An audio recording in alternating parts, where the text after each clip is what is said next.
Unaangalia Baba Sam the King Tanzania TV channel. Kwa maoni na ushauri tumia namba zifuatazo 0752732515. Baba Sam the King.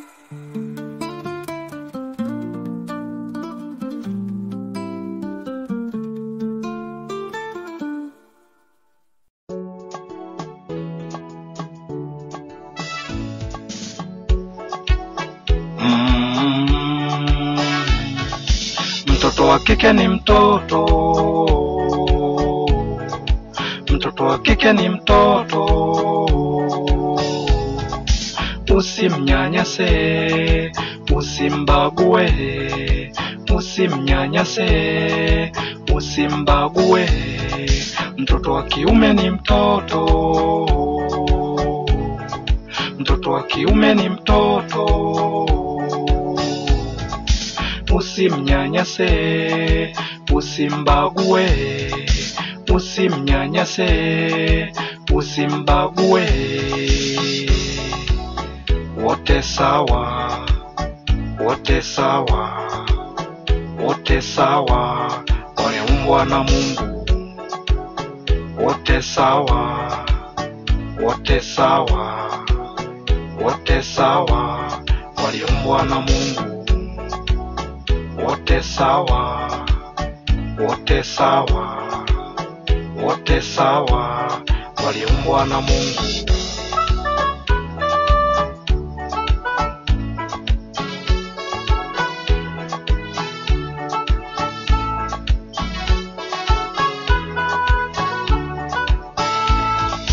Ahlan wa sahlan wa marhaban bikum, mpenzi msikilizaji wa simulizi za sauti.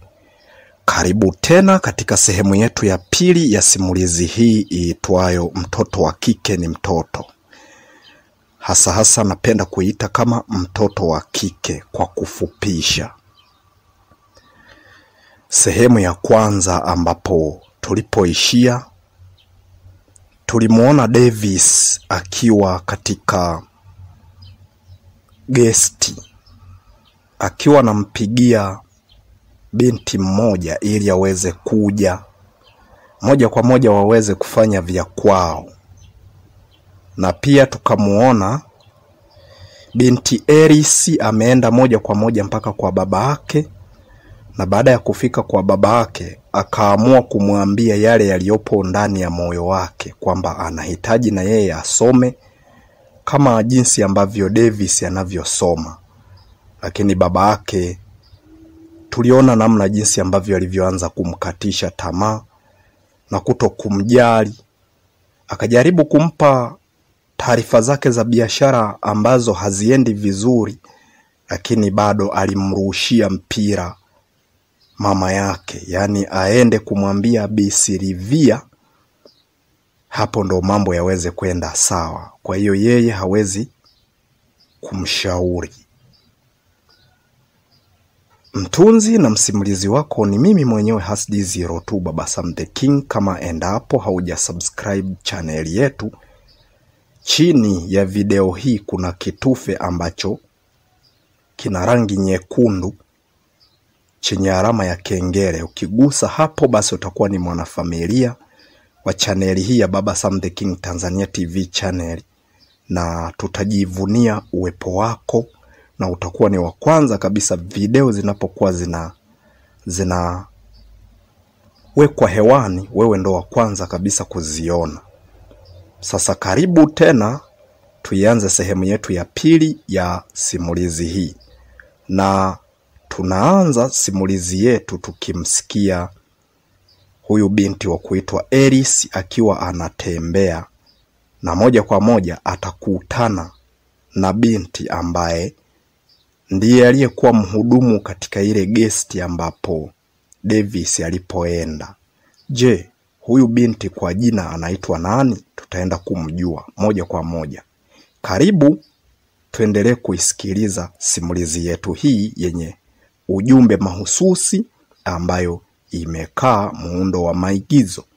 Karibu sana, nikukaribishe tuanze sehemu yetu hii ya pili ya simulizi yetu hii, mtoto wa kike.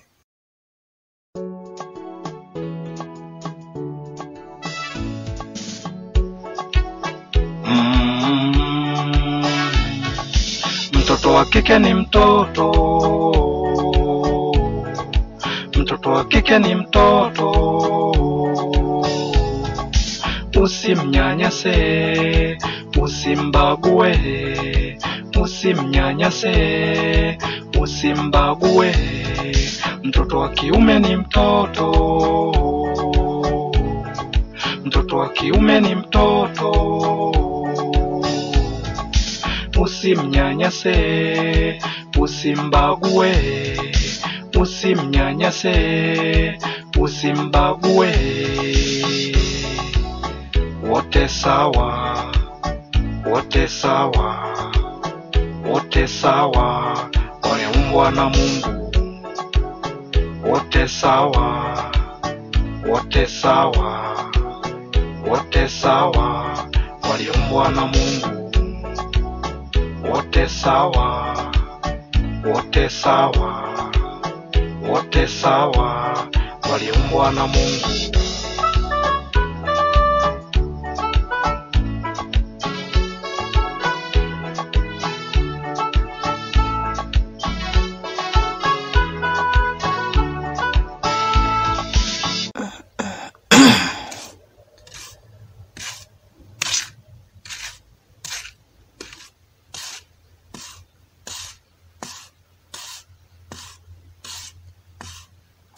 Wewe. Samahani dada, naomba usimame mara moja.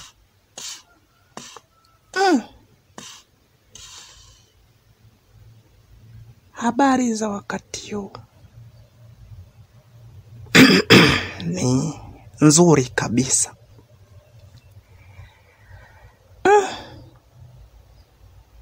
Mbona mimi ndo mara yangu ya kwanza kukuona?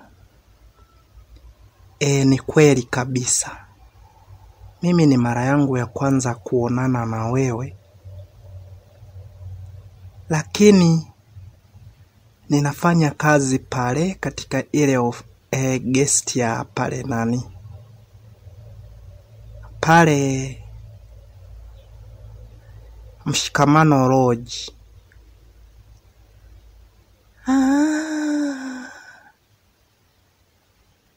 Ile ya pale.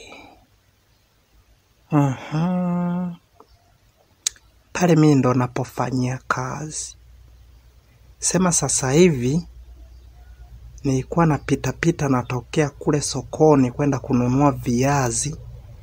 Kwa hiyo ndio maana nimekuja nikakutana na wewe. So unajua dada, watu najipikia sisi wenyewe pale. Kwa hiyo nilipokuona, hivi dada unaitwa nani? Mimi naitwa Eris. Eris.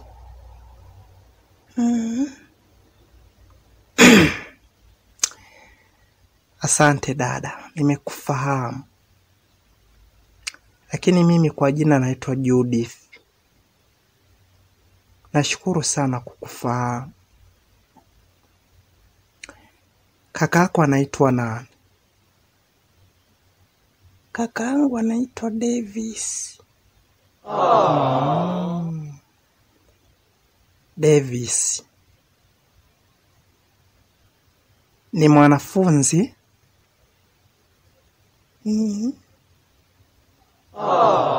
Sawa sawa. Kuna kitu hapa ninawaza. Davis alikuja juzi.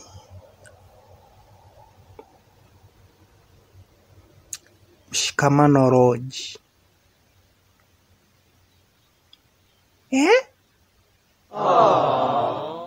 Sikiliza dada, usishangae.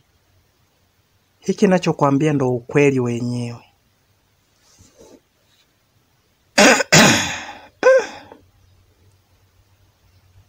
Ngoja nisikilize vizuri. alikuja juzi, akaja pamoja na dada mmoja hivi.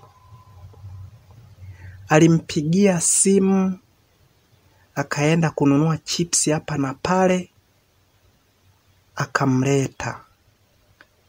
Na yeye alikuja akiwa amevaa kianafunzi vile vile.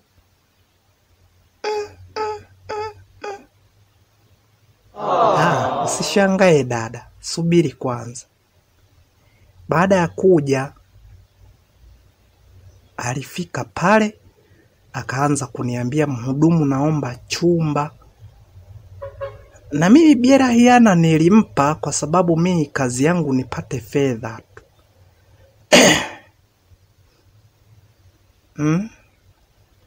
Baada ya kufika pale, nikampa chumba namba 15. Akaendelea kukaa zake na mchumba wake, kwa sababu baada ya kurudi kutoka kule alipokuwa ameenda kununua hizo chipsi zake, alikuja moja kwa moja mpaka ndani. Nikaona amekuja na mwanafunzi mwenzake, si ndo anaitwa Shani, siji Shani.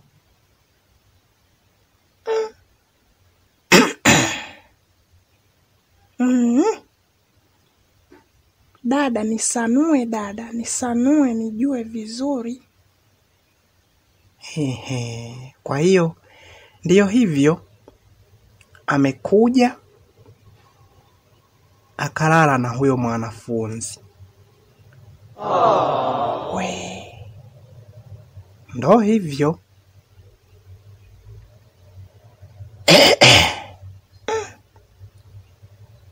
Sisi tumezoea akiwa anatuambia kwamba anasoma, na tunajua nakaa ndani huku akiwa anasoma. Kumbe ana mambo yake binafsi kabisa. Na hili jambo inatakiwa uende ukamwambie babako. Inawezekana likaleta shida sana huko mbeleni.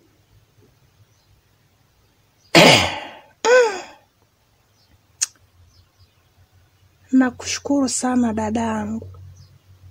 Huyu ndo waliomwamini asome. Mimi nikimwambia baba kunipeleka shule, anakataa. Sasa waliyemwamini ameanza kuwavunjia masharti. Sio mbaya dadangu, nashukuru kukufahamu pia. Dada Judy, asante kwa kunipa taarifa hii. Asante na wewe. Lakini ninachokuomba usiende kumwambia Davis mwenyewe. Fikisha taarifa kwa wazazi wako. Waambie Davis anachokifanya sio kizuri, kitamkosti baadaye.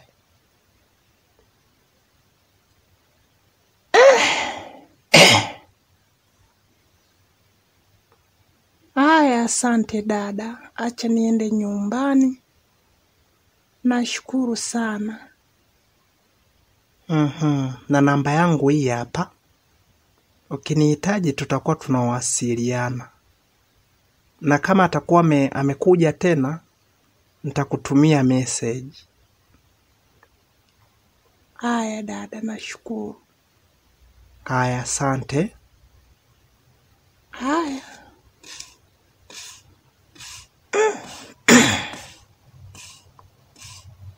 Davis waliyemwamini, mtoto wa kiume, asome atunze familia kuliko mimi.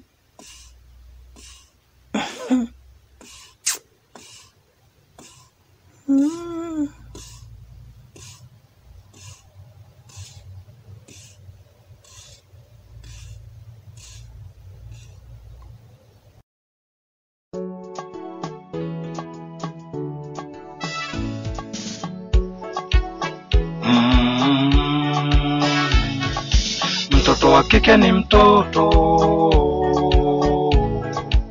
Mtoto wa kike ni mtoto, usimnyanyase, usimbague, usimnyanyase, usimbague. Mtoto wa kiume ni mtoto, mtoto wa kiume ni mtoto, usimnyanyase, usimbague, usimnyanyase, usimbague. Wote sawa, wote sawa, wote sawa, wameumbwa na Mungu. Wote sawa, wote sawa, wote sawa, waliumbwa na Mungu. Wote sawa, wote sawa, wote sawa, waliumbwa na Mungu.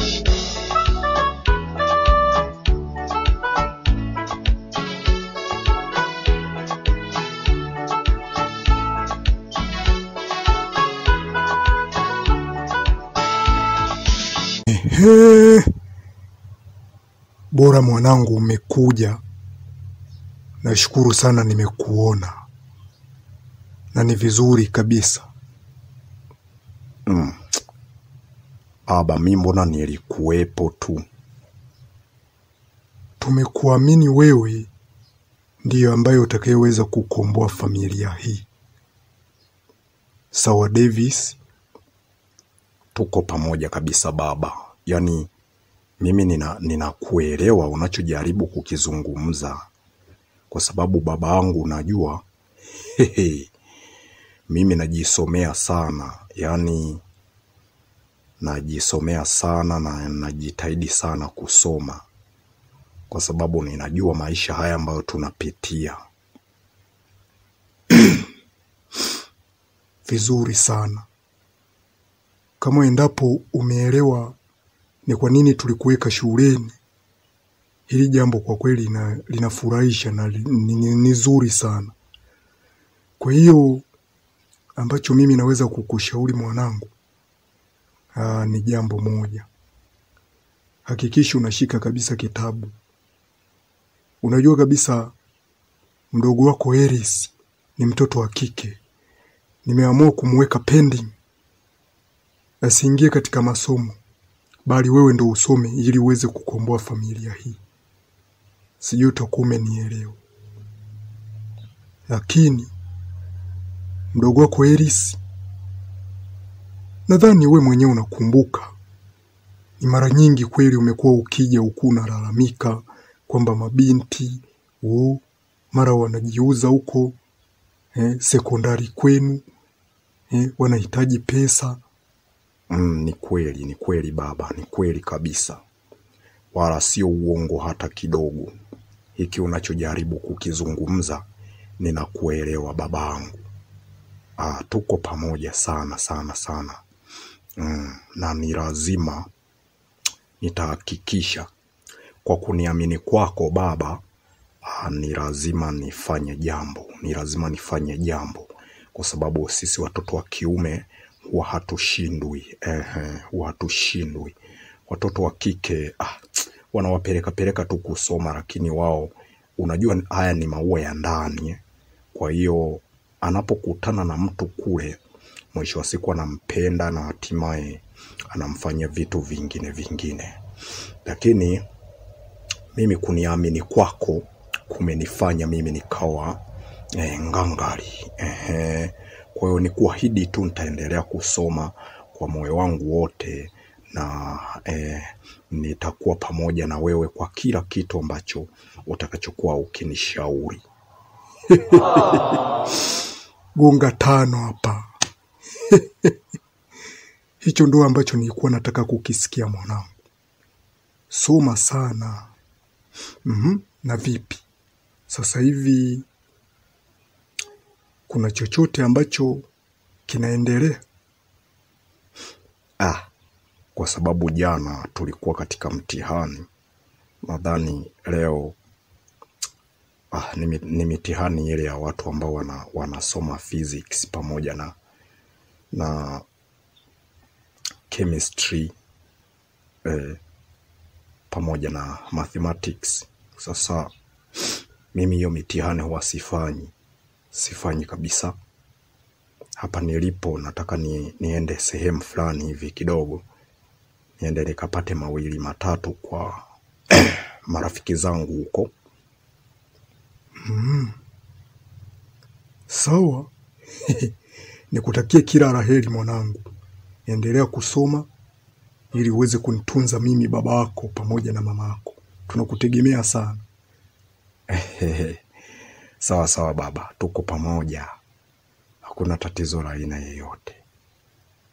Okay, hamna shida. Sawa baba, tuko pamoja. Wacha nielekee huko, niende nikawaone. Niende nikawaone. Hakuna shida ya aina yoyote. Sawa sawa. Hamna shida.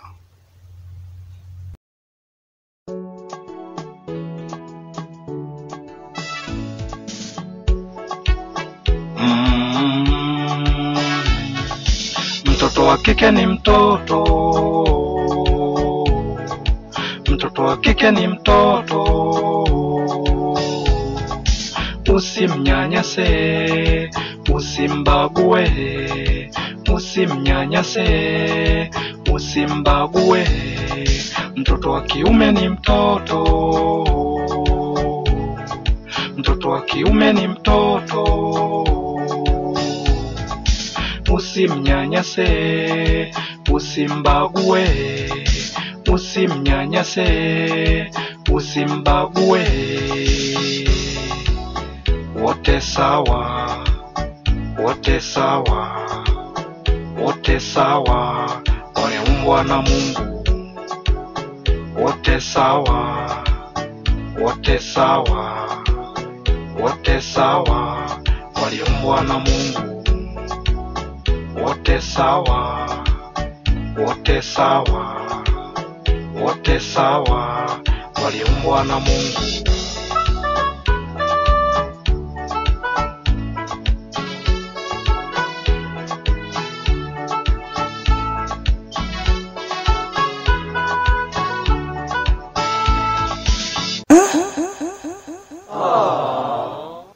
Mbona simu yangu imeanza kuita? Hapa kuna nini?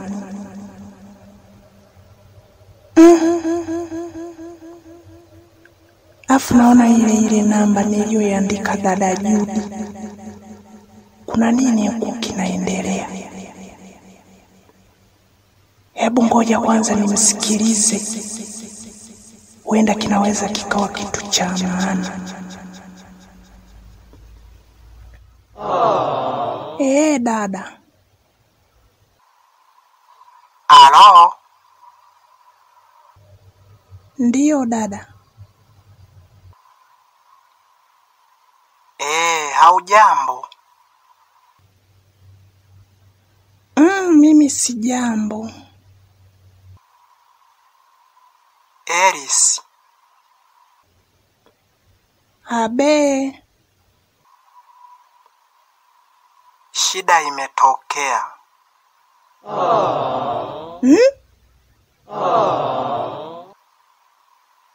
Ndiyo, shida imetokea. Hapa ninapoongea, kaka yako amekamatwa na baba yake na Shani. Amewakuta wakiwa kwenye shamba la mihogo wakiwa wanafanya vya kwao. Sijui pesa hana, kwa hiyo ameona kuja gesti itakuwa ni shida. Kwa hiyo shilingi 5,000 inawezekana hana. Kwa hiyo sasa hivi waambie wazazi wako haraka sana waelekee kule kwa kina Shania. Sijui wanapafahamu kwa kina Shani huko.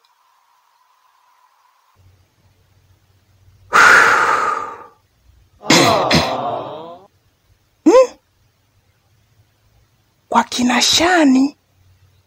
wazazi wangu kwa kweli hawapajui. Huyo Shani mwenyewe hata mimi mwenyewe sijawahi kumuona. Kwa kina Shani ni wapi? Eti dada, kwa kina Shani ni wapi?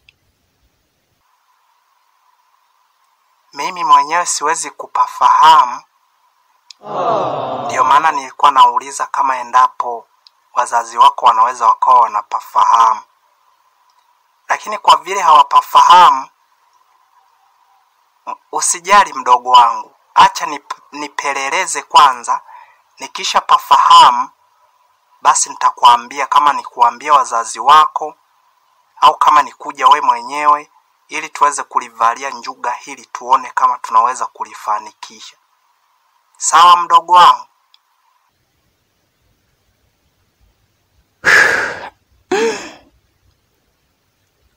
Sawa dadangu. Nashukuru. Haya mdogo wangu, usiwe na shida Haya, asante. Haya.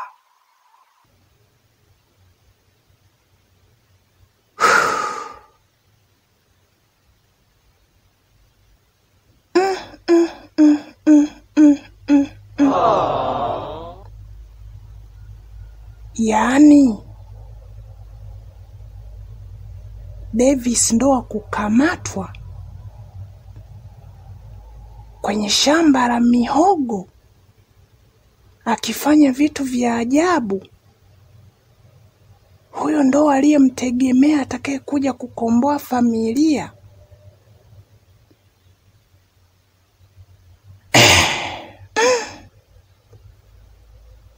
Kwa kweli nimechoka. Ila mi baba nilimwambia nipeleke shule, hakutaka. Leo hii naunga. Nafanya biashara haziendi. Eti niende nikamwambie mama. Yeye hana chochote cha kuweza kunishauri.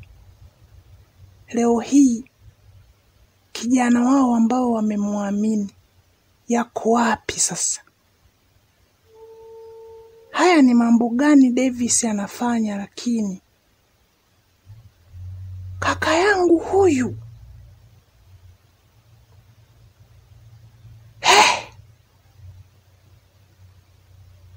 basi sawa.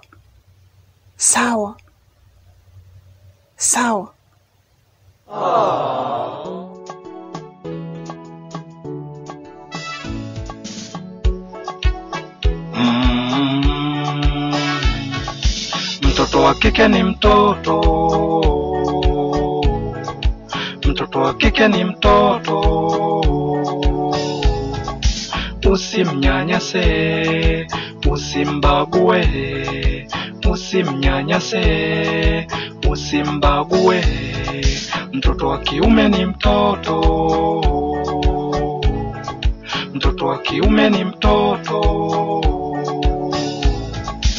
Usimnyanyase, usimbague, usimnyanyase, usimbague. Wote sawa, wote sawa, wote sawa, wameumbwa na Mungu.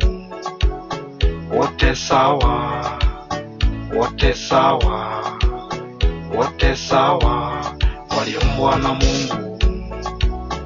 Wote sawa, wote sawa, wote sawa, waliumbwa na Mungu.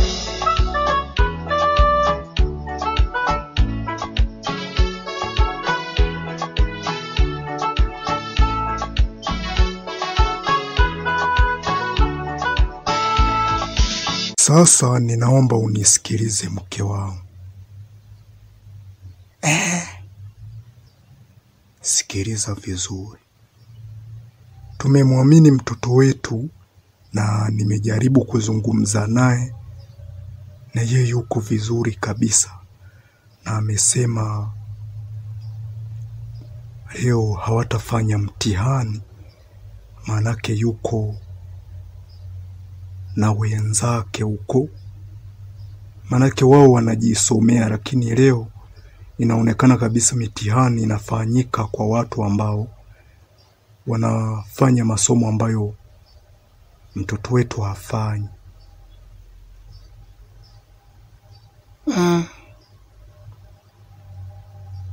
Na kuelewa mme wangu unachokisema. Kingine, Erisi ulimwambiaje?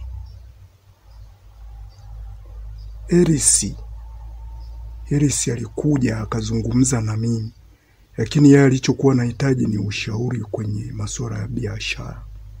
Umeona? Sasa mimi ambacho nilichomwambia, nikamwambia nenda kamwambie mama yako, ambaye yeye anaweza kawa hata na uzoefu wa masuala ya biashara, kwa sababu mimi sina uzoefu kabisa wa masuala ya biashara. Ndio maana sasa nikaamua kumwambia kitu kama hicho.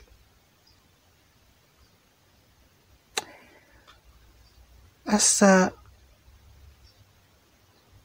mbona ninamuona pale amejiinamia Erisi? Kuna kitu gani atakuwa anawaza binti yetu huyu? Erisi kwani mawazo yake yanamuishia? Erisi si ni binti mwenye mawazo kila wakati? Unafikiria huyu anaweza kuishiwa mawazo?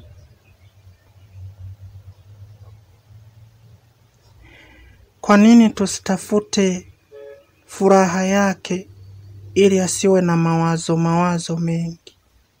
Unaonaje? Furaha yake, kingine alichoniambia, alinishirikisha, nasikia? Alinishirikisha kwamba anatamani na yeye kusoma kama alivyo kaka yake.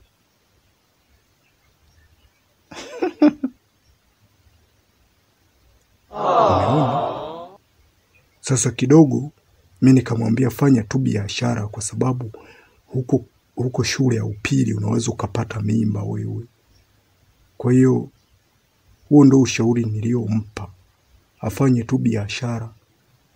Huko ni wanaume wazima, tofauti na shule ya msingi. Wewe wanaweza wakamhitaji, mwisho wa siku tukashtukia tu alishaga toroshwa huyu. Wanaweza wakamtorosha huyu.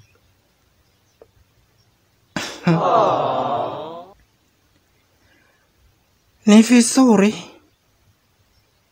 Ngoja niende nikampatie ushauri wangu ili afanye biashara zake kwa uzuri.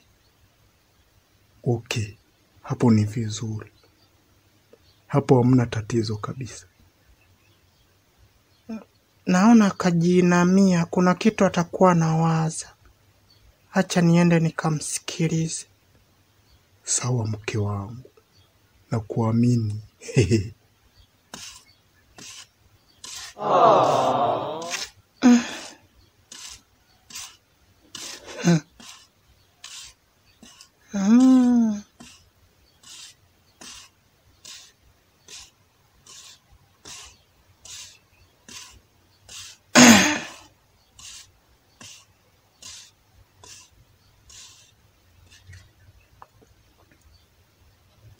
We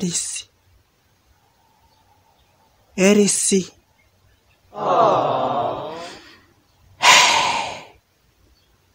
Abe mama.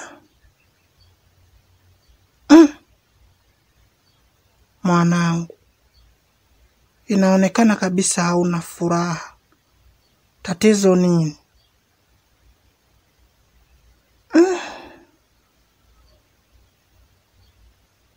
Nitakwambia mamangu. Nitakwambia, usiwaze. Ndio nimekuja sasa. Ninahitaji tuongee kwa pamoja. Kitu gani kinakusumbua? Haya, nitakwambia.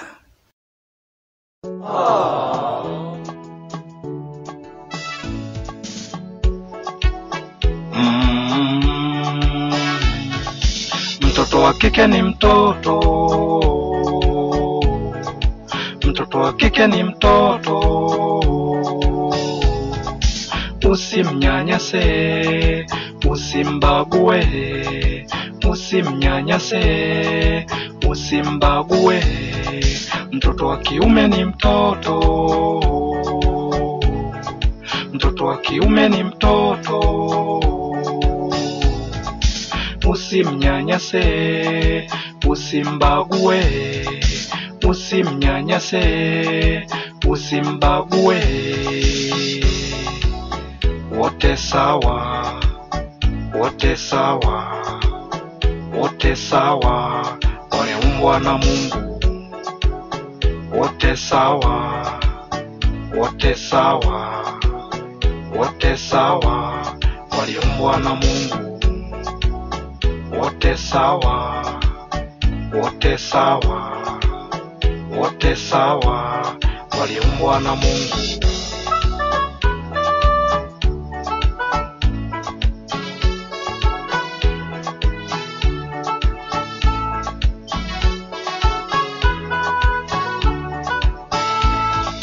Naam msikilizaji, sehemu yetu ya pili ya simulizi inayoitwa Mtoto wa Kike imeishia hapa. Pia tumemsikia binti wa kuitwa Eris akiwa anatembea. Baada ya kutembea akiwa anakuja akakutana na mwanamke wa kuitwa Judith ambaye anafanya kazi pale Mshikamano Lodge, ambapo ndipo anapofanyia kazi.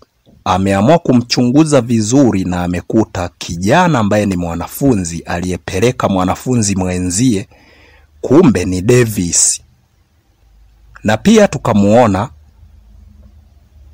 mama yake na Eris, yaani Bi Silvia, akiwa ameenda moja kwa moja kumpatia ushauri wa hapa na pale kutokana na hayo matatizo ambayo yamemkuta Eris, kwa sababu anaonekana na mawazo mengi sana. Na pia tumeona Eris amepigiwa simu na yule dada wa kuitwa Judith akiwa anamwambia kwamba kuna vitu ambavyo vinafanyika huko, kwamba kuna tatizo, na hicho ndicho ambacho kilichokuwa kikimpa mawazo Eris, kwa sababu anawaza yeye amekataliwa asisome, lakini kaka yake anasoma. Sasa baada ya kusoma anaamua kufanya vitu vingine. Mtunzi na msimulizi wako ni mimi mwenyewe Hasdi02 Baba Sam the King. Kama endapo utakuwa hauja subscribe channel yetu, chini ya video hii kuna kitufe ambacho kina rangi nyekundu na pia kina alama ya kengele. Unaweza ukagusa hicho ukawa moja kwa moja mwanafamilia wa Baba Sam the King Tanzania TV channel. Kwa leo sehemu ya pili ya simulizi yetu tuishie hapa. Mpaka sehemu ijayo, sehemu ya 3. Je, unahisi nini? Anaweza kweli kujinasua huyu kijana wa kuitwa Davis kwenye mikono ya baba yake na Shani? Au unahisi baada ya kuambiwa hayo mambo yanayoendelea, mzee Daniel atachukua jukumu gani kwa mtoto wake? Na je, huu ushauri ambao Bi Silvia anamshauri mwanae Eris, unadhani utazaa matunda? Tuendelee kuwa pamoja. Usikose kuifuatilia sehemu ya 3 ya simulizi hii, Mtoto wa Kike. Nikuage niseme kwa heri kwa sasa.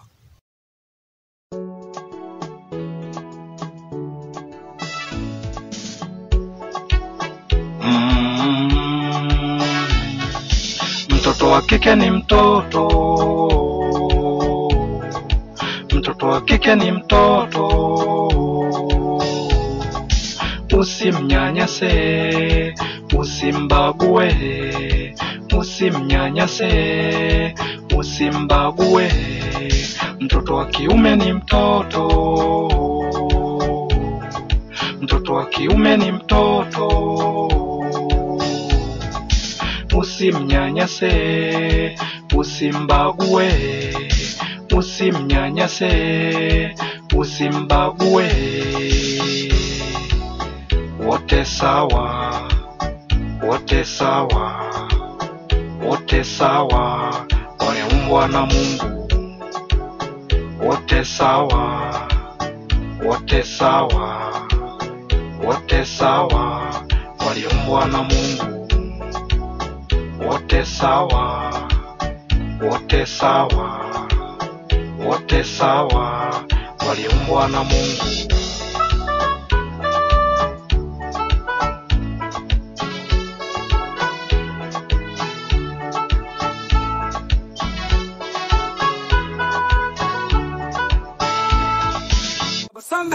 Unaangalia Baba Sam the King Tanzania TV channel. Kwa maoni na ushauri tumia namba zifuatazo 0752732515. Baba Sam the King.